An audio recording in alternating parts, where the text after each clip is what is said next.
Mesdames, Messieurs, bonjour et bienvenue dans ce journal, la une de l'actualité de ce samedi 27 août.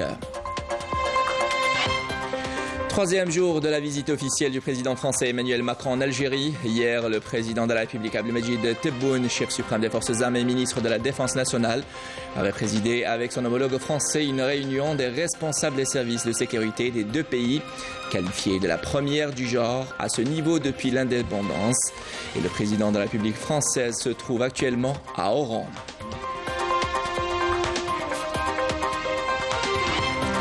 Focus dans cette édition sur une usine spécialisée dans la production de fer et d'acier qui contribue à l'alimentation du marché local en la matière à travers notamment le recyclage des déchets ferreux, un projet à caractère économique et environnemental.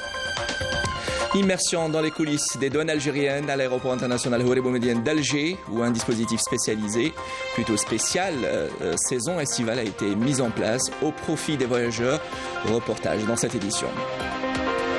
Et moment d'évasion à la fin de ce journal, Ain Timoshent ou la perle de la Méditerranée, qui charme d'année en année de plus en plus de vacanciers avec ses belles côtes, notamment sa sublime plage de Sbiat, dite la guitare. Voilà pour les titres. Mesdames, Messieurs, merci pour votre attention. Troisième jour donc de la visite officielle du président de la République française, Emmanuel Macron en Algérie. Le président de la République Abdelmajid Tebboune, chef suprême des forces armées, ministre de la Défense nationale, a présidé hier avec son homologue français une réunion des responsables des services de sécurité des deux pays. Ont pris part à la réunion du côté algérien le général d'armée Saïd Chengriha, chef d'état-major de l'armée nationale populaire, et le directeur général de la lutte contre la subversion, le directeur général de la sécurité intérieure et le directeur général de la documentation et de la sécurité extérieure. Du côté français était présent le ministre des Armées Sébastien Lecornu, le chef d'état-major des armées, le général d'armée Thierry Burkhardt et le directeur général de la sécurité extérieure. Cette réunion de coordination est la première du genre à ce niveau depuis l'indépendance. Les deux pays, ou plutôt les deux parties, ayant procédé à un échange de vues sur les questions de sécurité d'intérêt pour les deux pays. Elle vient confirmer la volonté des présidents des deux pays de développer les relations bilatérales dans divers domaines pour les hisser au niveau escompté. Et toujours dans le cadre de sa visite officielle en Algérie, arrivée hier soir à Oran du président français Emmanuel Macron, qui s'est rendu aujourd'hui dans la matinée à la chapelle de Santa Cruz, sur la hauteur d'Oran, un site qui offre une vue plongeante sur la baie baignée par la Méditerranée. Il était accompagné lors de sa visite du ministre des Affaires étrangères de la communauté nationale à l'étranger, Ramtala Mamara.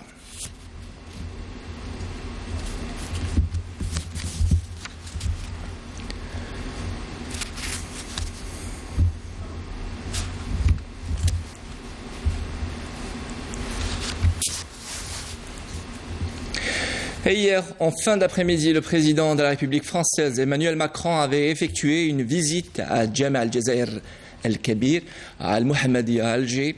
Durant cette visite, Emmanuel Macron et sa délégation étaient accompagnés par le ministre des Affaires étrangères et de la communauté nationale à l'étranger, Ramtala Mamra, le ministre de l'Habitat, de l'Urbanisme et de la Ville, Mohamed Tarek Belaribi, le ministre des Affaires religieuses et des Waqf, Youssef Belmahdi, et le recteur de Jama al-Jazair, avec rang de ministre, Cheikh Mohamed Ma'moun al-Qassimi al-Husseini.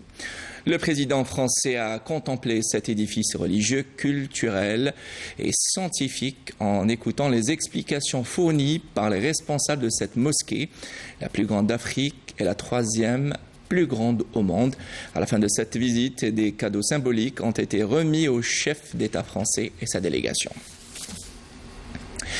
Dans sa stratégie de développement, le groupe Ferrovial diversifie sa gamme de production pour l'étendre aux conteneurs pour transporter différents produits par voie terrestre et maritime. Si ce groupe fabrique aujourd'hui 100 conteneurs par mois, il ambitionne d'augmenter sa capacité à 500 conteneurs par mois. Reportage dans ce sens, Zakaria Touhami, commentaire Badia Ammarni. Spécialisé auparavant dans la fabrication des conteneurs de transport pour les trains de marchandises, le groupe Ferrovial a opéré une extension de son activité pour l'étendre à la fabrication de conteneurs sous toutes leurs formes.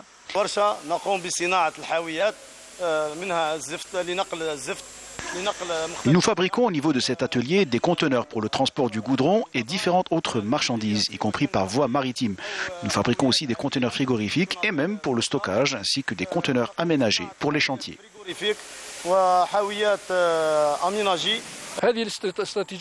La stratégie du groupe aujourd'hui lui a permis d'opérer dans 7 activités différentes, dont celle de la fabrication de conteneurs.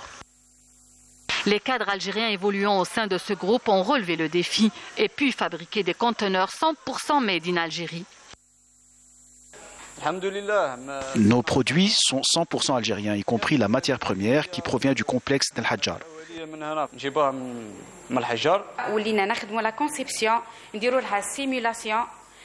Nous travaillons sur la conception, nous faisons la simulation et nous examinons toutes les anomalies qui peuvent survenir dans le processus de fabrication. Notre souci étant de fabriquer un produit algérien de qualité.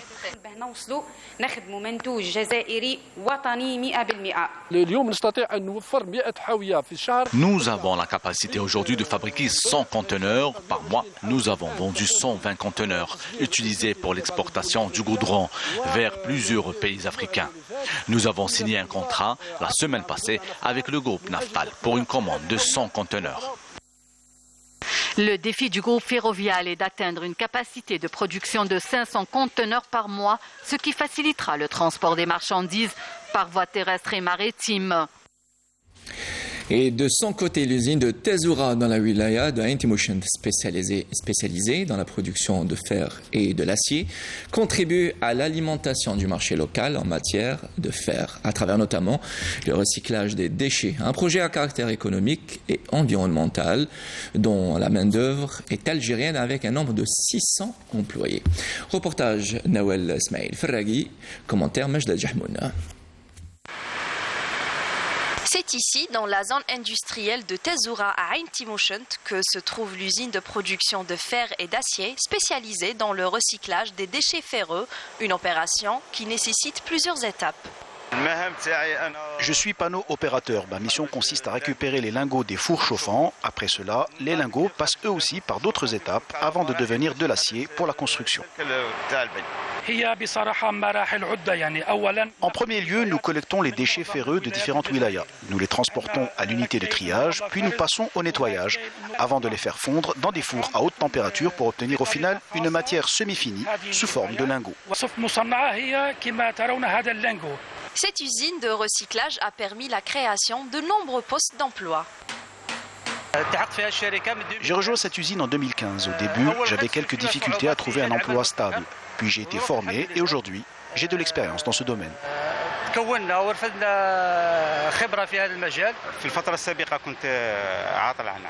J'étais au chômage ces derniers temps. Je leur ai donc soumis mon dossier et aujourd'hui je travaille au sein de cette usine depuis une année.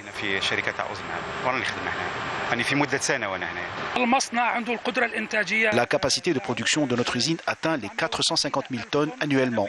Mais comme nous en sommes encore à nos débuts, nous produisons environ 60%.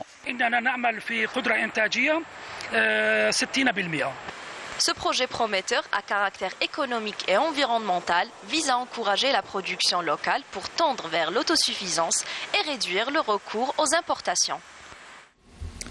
Et intermédiaire entre employeurs et employés, l'Agence nationale de l'emploi et des jeunes, ANEM, consentit d'énormes efforts pour l'insertion des jeunes diplômés universitaires et ceux issus de la formation professionnelle dans le monde du travail. Zoom dans ce midi sur 2 wilayas pilotes qui ont obtenu d'importants résultats dans ce domaine, à savoir Boumberdes et Tipaza. Reportage Abdelaziz Alim, commentaire Badé Amarni.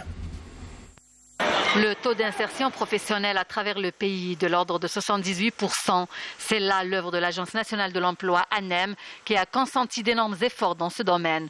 Un grand nombre de jeunes ont pu obtenir un poste permanent parmi les 4,5 millions de demandeurs d'emploi inscrits sur la plateforme numérique de cette agence.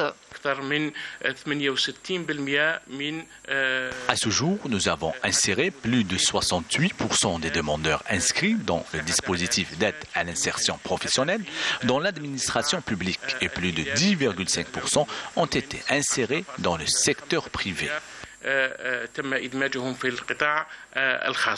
Les exemples d'insertion parmi des jeunes diplômés de l'université et de la formation professionnelle dans différentes spécialités à travers le territoire national ne manquent pas. Parmi les wilayas pilotes, Boumerdesk a enregistré près de 4000 demandeurs insérés dans des postes permanents. Je suis contente de mon insertion. Dieu merci, ma patience n'a pas été vaine. J'ai suivi une formation dans un institut national relevant d'Algérie Poste à Oran. Je suis actuellement en poste. Le nombre d'installations des jeunes dans leur poste est de 3765, parmi lesquels figurent 588 universitaires et 671 diplômés de la formation professionnelle.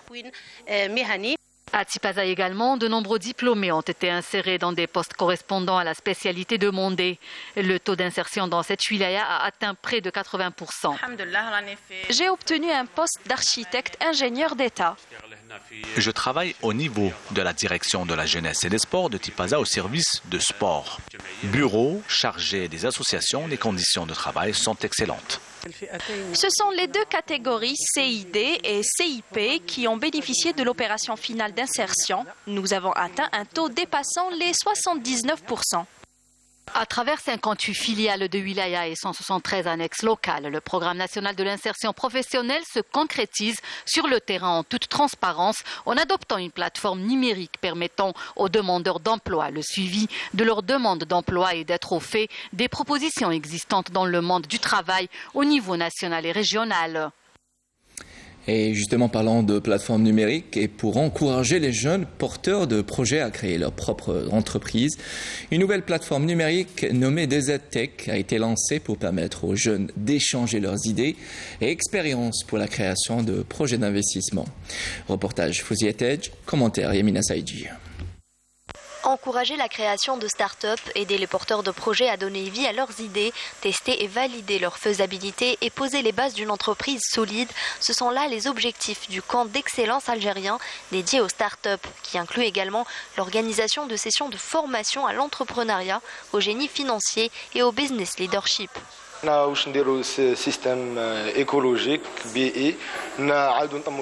Nous avons créé une entreprise 100% écolo qui consiste à collecter le marc de café pour le recycler. Cela nous sert à planter des champignons et produire du compost. Ce camp nous a permis d'avoir une nouvelle vision et de nous faire des contacts. Nous avons pu acquérir beaucoup de connaissances qui vont nous permettre de mieux développer notre projet de start-up.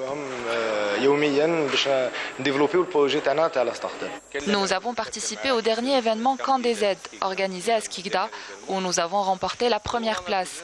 Cela nous vaut une qualification à la grande finale programmée en novembre prochain. Actuellement, notre produit est déjà sur le marché.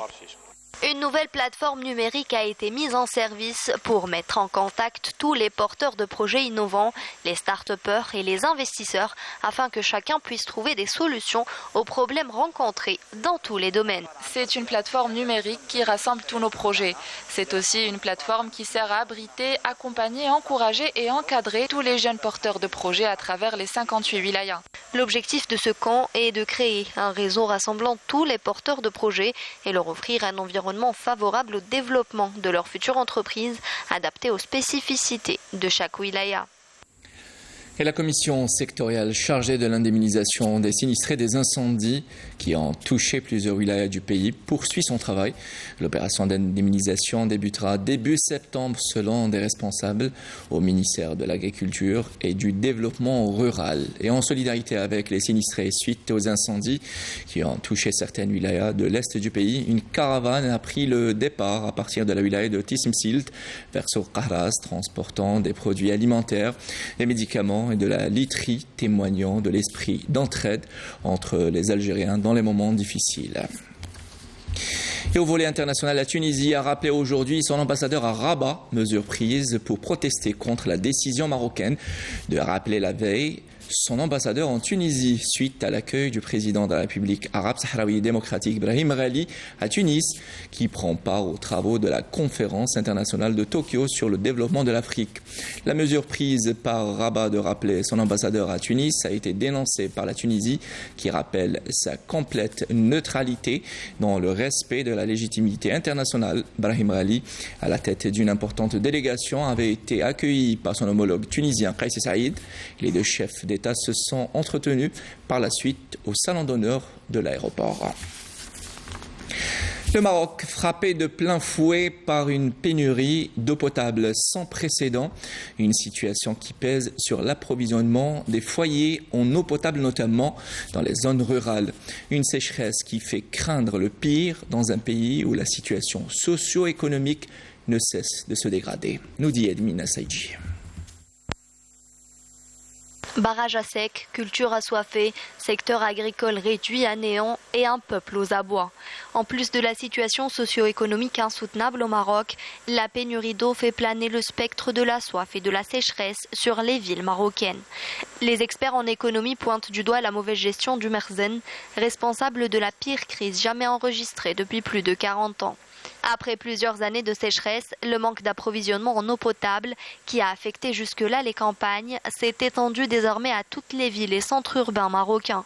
Pour faire face à cette pénurie, le Merzen a déclaré l'état d'urgence. Pire encore, au lieu de trouver une solution immédiate pour soulager la souffrance de son peuple, le ministère de l'Intérieur a donné l'ordre à tous les centres de distribution d'eau potable de réduire la pression dans les canalisations avant d'avoir recours aux coupures nocturnes. Au moment où le réseau module à 50% dans les grandes villes, les habitants du Rif, eux, sont déjà à sec, avec des barrages à moins de 27% de leur capacité. L'agence de distribution d'eau et d'électricité a annoncé des coupures fréquentes à El Jdida et Sidi Ben Nour, ainsi que plusieurs autres régions, et ce, pour une durée indéterminée. Les Marocains se retrouvent sans eau pendant plusieurs jours. Ils sont donc obligés de se déplacer et de faire la queue pendant plusieurs heures pour s'approvisionner en eau potable. Plongée dans le désarroi, la population continue d'investir les rues, bravant l'interdiction de manifester pour dénoncer la précarité, la sécheresse, la normalisation avec l'entité sioniste et la politique de l'autruche adoptée par le Merzen. Retour en Algérie pour parler sport militaire. Clôture aujourd'hui du concours militaire international Sexant Aéroporté 2022 qui a été abrité par la première région militaire depuis le 15 août dernier et qui a vu la participation de 16 équipes. Les compétitions se sont déroulées dans de bonnes conditions d'organisation et dans un climat de concurrence de haut niveau qui reflète le professionnalisme et la bonne qualité de la préparation et des entraînements.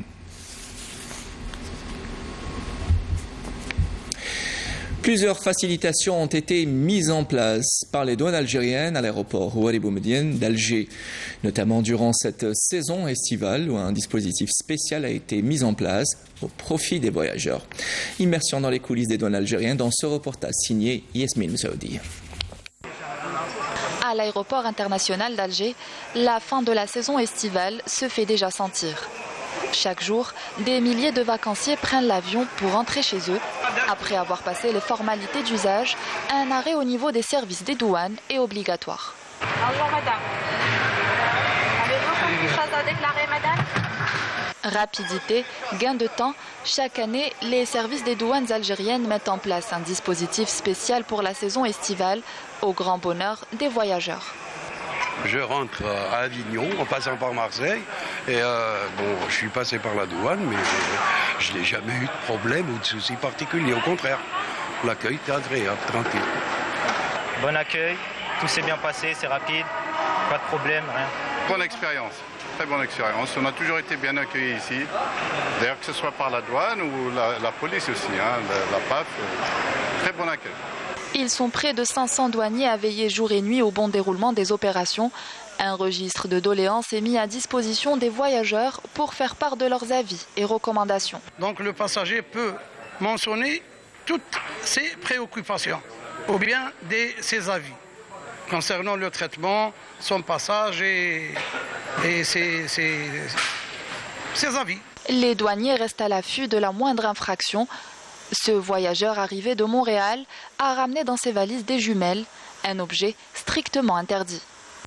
De l'autre côté, ce voyageur qui a en sa possession une très grande quantité de médicaments repartira finalement avec après avoir présenté un justificatif. Ici, toutes sortes d'objets illicites ou insolites sont saisis chaque jour. Nous avons un douanier au scanner hors salle avec un policier. Donc tous les bagages suspects, il les signale. Une fois le bagage signalé, arrivé à la banquette, on va automatiquement le visiter. S'il s'agit d'un matériel sensible, soumis à autorisation, comme par exemple les paires de jumelles, on va les mettre en dépôt. Sinon, s'il s'agit de prohibitions, là, on va appliquer la réglementation en vigueur et on va présenter le prévenu. Tout est donc mis en place pour faciliter la vie aux voyageurs. Un numéro vert est même mis à leur disposition pour toute réclamation ou information. Et pour la plupart des voyageurs, la prochaine étape, ou plutôt l'étape qui suit l'aéroport, c'est la plage. Et justement, une destination, nous vous proposons dans ce journal, une destination, à savoir Intimushent, l'une des perles de la Méditerranée, avec ses côtes qui fait rêver plus d'un. La sublime plage de Sbeat, dite la guitare, devenue très populaire, notamment sur les réseaux sociaux. Une plage qui charme de plus en plus de vacanciers avec ses paysages à couper le souffle. Ils s'y rendent des quatre coins du pays, fuyant ainsi le stress de la ville. Pour un moment d'évasion unique. Reportage Omar Khladi, commentaire Majda Jahmoun. Beautiful islands decorated with golden sand and offering a mesmerizing view for its visitors. The Guitar Beach, located in the province of Intimushent, is welcoming a large number of Algerians who consider it as one of the most beautiful beaches in Algeria.